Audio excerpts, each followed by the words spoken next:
Hello guys, so this is Ritesh Rana. आज का topic होने वाला है काफ़ी ज़्यादा इंटरेस्टिंग, क्योंकि आज के टॉपिक में मैं लेके आया हूँ different kinds of language skills. कि कौन सी लैंग्वेज स्किल्स होती हैं जो काफ़ी इंपॉर्टेंट होती है अपने आप को इम्प्रूव करने के लिए या किसी भी लैंग्वेज को परफेक्टली लर्न करने के लिए। तो वो कौन सी स्किल्स हैं? फर्स्ट ऑफ ऑल, स्किल्स को जानने से पहले हम जानते हैं लैंग्वेज क्या होती है यार। तो language is the way how we can communicate our views to another person. वो किसी भी फॉर्म में हो सकती है।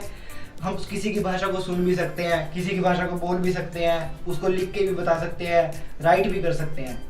सो what are 4 language skills? These are, first is listening. First number पे आती है लिसनिंग स्किल।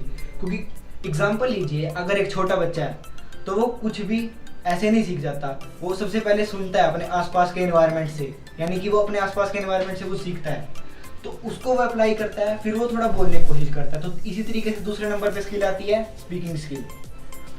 वो बोलना स्टार्ट करता है। तो फिर थर्ड नंबर पे स्किल आती है रीडिंग।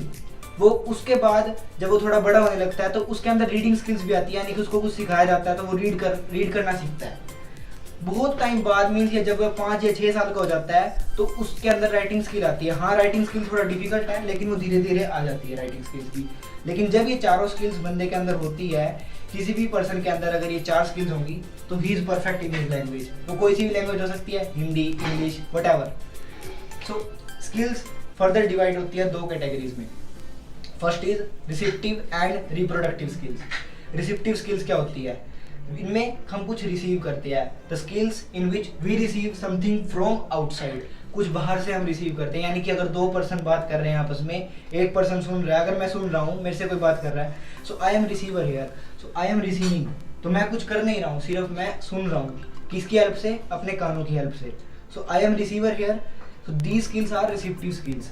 इनको दूसरा नाम क्या कहा जाता है? Passive skills. ये पैसिव स्किल्स होती है। पैसिव इसलिए होती है क्योंकि हमें इनमें कुछ नहीं करना पड़ता है, जस्ट हम दूसरे की भाषा को या दूसरे के व्यूज को जानते हैं, सुनते हैं, और इसमें हमारा ब्रेन काम करता है और ईयर काम करते हैं। ईयर काम करते हैं सुनने के लिए एंड ब्रेन काम करता है उसको अप्लाई करने के लिए।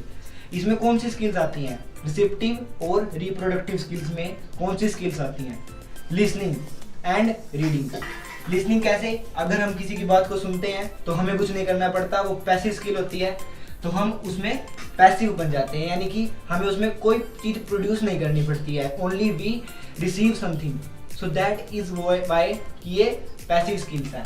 और रीडिंग कैसे? कि अगर हमारे सामने कोई बुक है, न्यूज़पेपर है, हम कुछ भी रीड कर रहे हैं, तो वो पैसिव स्किल होती है, क्योंकि हम उसमें भी रिसीव कर रहे हैं फ्रॉम द पेज, जहाँ कहीं से भी हम कर रहे हैं, लेकिन वी आर रिसीविंग समथिंग। तो सेकंड स्किल आती है प्रोडक्टिव और क्रिएटिव स्किल। प्रोडक्टिव कैसे है? क्योंकि हम इस स्किल में कुछ प्रोड्यूस करते हैं। सिमिलरली मैंने जैसे पहले एग्जांपल दिया था, 2 पर्सन अगर आपस में बात कर रहे हैं, अगर एक रिसीव कर रहा है तो दूसरा प्रोड्यूस भी कर रहा है ना। इसमें कौन सी स्किल्स आती हैं? स्पीकिंग और राइटिंग। स्पीकिंग में हम क्या करते हैं? हम कुछ बोलते हैं, यानी कि हम कुछ प्रोड्यूस कर रहे हैं। एंड राइटिंग में हम कुछ लिखते हैं, वो भी हम प्रोड्यूस कर रहे हैं। स्पीकिंग हम किसकी हेल्प से करते हैं? With the help of mouth. अगर मैं आपसे बात कर रहा हूँ, अगर मैं वीडियो शूट कर रहा हूँ, तो मैं क्या कर रहा हूँ? I am speaking. सो मैं किसकी हेल्प से कर रहा हूँ? With the help of mouth. And how I can write? मैं लिखता कैसे हूँ? With the help of my hand.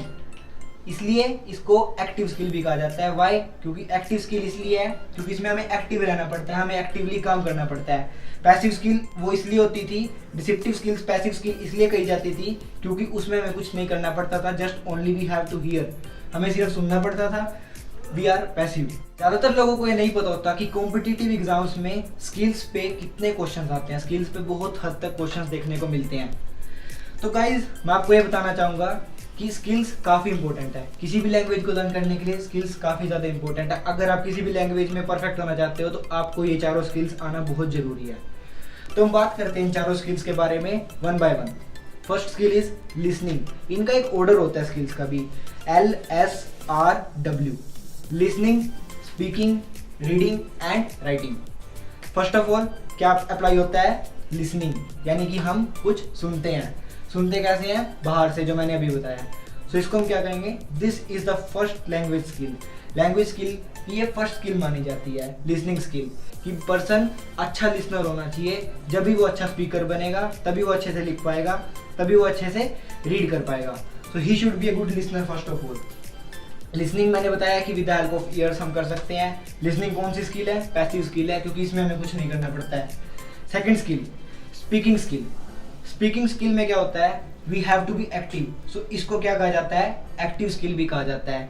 क्यों कहा जाता है, क्योंकि हमें इसमें with the help of our mouth we have to speak, we have to communicate with others. हमें दूसरों के साथ बातचीत करनी पड़ती है, अपने विचार शेयर करने पड़ते हैं, तो इसके लिए हमें कुछ बोलना भी पड़ेगा, जिसलिए इसको कहा गया है स्पीकिंग स्किल। थर्ड नंबर पे आती है reading skill. Reading skill is the third language skill. इस स्किल को क्या कहा जाता है, पैसिव स्किल भी कहा जाता है, क्योंकि हम इसमें क्या करते हैं, रीड करते हैं फ्रॉम आउटसाइड। आउटसाइड कहाँ से, किसी बुक से।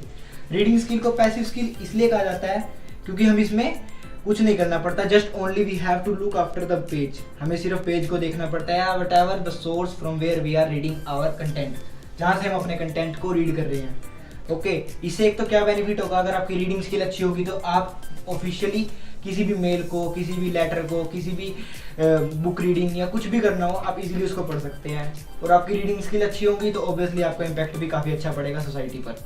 Fourth skill is writing skill. This is the fourth language skill. इस स्किल को एक्टिव स्किल भी कहा जाता है, क्योंकि हम इस स्किल में कुछ प्रोड्यूस करते हैं। कैसे प्रोड्यूस करते हैं, with the help of our hands. किस चीज़ पर प्रोड्यूस करते हैं, ऑन एनी पेपर, मैगजीन, किसी भी चीज़ पर जो कि रीडेबल हो। राइट कर रहे हैं तो उसको पढ़ा ही जाएगा ना, तो it should be readable. And इसकी क्या होता है, इससे हमारे एक तो टैलेंट बाहर आता है, with the help of written words. जो हम वर्ड्स लिखते हैं उसके थ्रू हमारा टैलेंट बाहर आता है, जो भी हमारे अंदर एबिलिटीज़ है। And second thing, we can communicate with another person using written material. हम रिटन मटेरियल के साथ, यानी कि जो हम लिख रहे हैं उसकी हेल्प से हम दूसरे पर्सन को कम्युनिकेट कर सकते हैं। फॉर एग्जाम्पल लेटर, अगर हम किसी को लेटर लिख रहे हैं तो वो रिटन फॉर्म में होता है। इसका क्या होता है कि हमारे उसके माध्यम से हमारे विचार दूसरे तक पहुंच रहे हैं। So that's the end of this video guys. I hope ये वीडियो आपके लिए काफ़ी हेल्पफुल रहेगी। अगर वीडियो अच्छी लगी हो तो do like, share and subscribe my channel. Give me full love and support.